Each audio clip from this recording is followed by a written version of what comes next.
Hello guys, welcome back to my channel Riyaz friend. তো আগের পার্টে তোমরা সবাই দেখেছো যে আমি চন্দননগরে এসেছি জগদ্ধাত্রী পুজোর জন্য। যেহেতু সন্ধ্যেবেলায় সবাই রাস্তায় ঠাকুর এবং লাইটিং নিয়ে বেরোবে, তাই জন্য সন্ধ্যেবেলায় রেডি হয়ে আমরা সবাই বেরিয়ে পড়েছিলাম রাস্তায়। তো দেখো, এক এক করে আমি তোমাদের সবাইকে লাইটিং দেখাবো এবং ঠাকুর দেখাবো। তো এটাই ছিল একদম ফার্স্টের লাইটিং। এটাতে একটা থিম করেছিল সার্কাসের।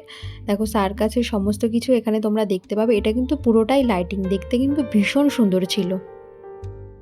চন্দননগরের জগদ্ধাত্রী পুজোটা যে লাইটিং এবং বড় প্রতিমার, সেটা তোমরা এই ব্লগটা দেখলেই বুঝতে পারবে। একটা একটা করে রাস্তার ওপর থেকে এই লাইটিংগুলো যাচ্ছিল এবং 3টে লাইটিংয়ের পরে একটা করে প্রতিমা ছিল। তো সবাই সাইডে দাঁড়িয়ে এটাই দেখছিল।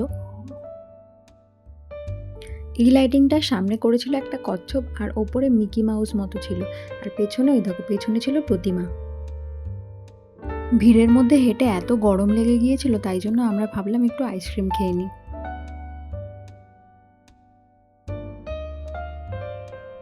চন্দননগরে ওই দিন এত পরিমাণে ভিড় হয়েছিল, ভিড়ের মধ্যে হাঁটা তো দূরের কথা, ঠিকভাবে দাঁড়ানোও যাচ্ছিল না।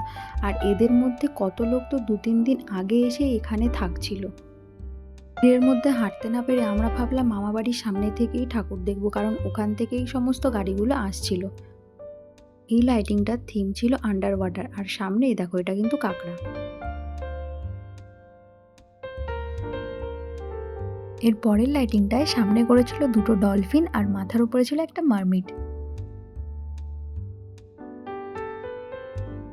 আর এই লাইটিংটার থিম ছিল কীটপতঙ্গ। দেখো, সামনেই ছিল একটা বড় মাকড়সা, তার উপরে একটা আরশোলা, আর একদম মাথায় ছিল একটা টিকটিকি।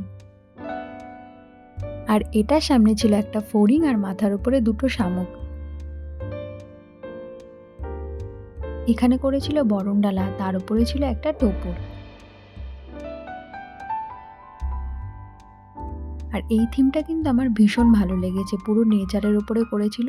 উপরে ছিল পৃথিবী, তার উপরে গাছ, আর তার উপরে ওটা ছোট্ট ছোট্ট মেঘ। আর এই থিমটা ছিল আমাদের নেচারের ওপরে। এটা কিন্তু আমার বেশ ভালো লেগেছে, বেশ ইউনিক ছিল ব্যাপারটা। আর এই লাইটিংয়ের থিমটা ছিল পুরো পাখিদের ওপরে।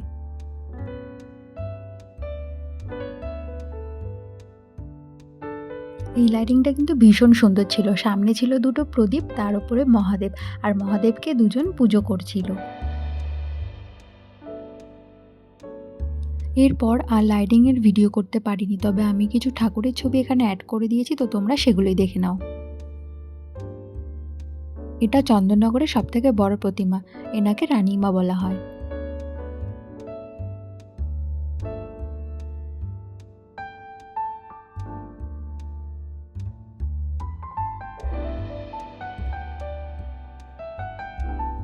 তো আজকের মতো এই ভিডিওটা এখানেই শেষ করছি। নেক্সট পার্ট আসবে পরের ভিডিওতে।